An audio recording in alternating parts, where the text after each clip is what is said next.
Donald Trump has officially joined the social media platform race this week with a public rollout of his platform, Truth Social. The app, which, as you can imagine, draws a lot from Twitter, finally opened up to the public this week. And here's the thing, it immediately appeared in the #1 spot in the US App Store.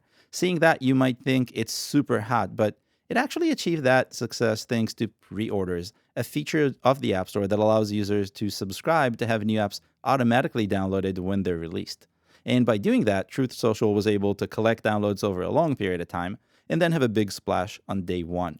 It's not the first app to use this strategy, and it's a really good strategy. So if you're thinking of launching a new app, you might want to consider this. The app spent most of the week in the top spot, first thanks to those pre-orders, and then thanks to just wild amount of news coverage it received. But as of Friday morning, it's lost its top spot and dropped to #4.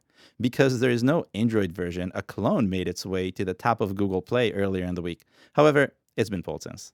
Now, let's talk downloads. We estimate that in its first week in the App Store, and that's between Monday and Friday, Truth Social was downloaded more than 1 million times. I was curious to see how that compared to downloads of similar platforms, so I compared the total downloads of Truth Social, GETTR, Rumble, and the original Parler.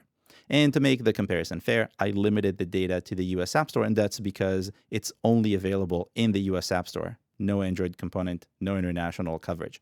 Truth Social ranked third in the list of all-time downloads, which is led by Parler with more than 3.5 million downloads. And if you're thinking, where are all these Parler downloads from the last few years?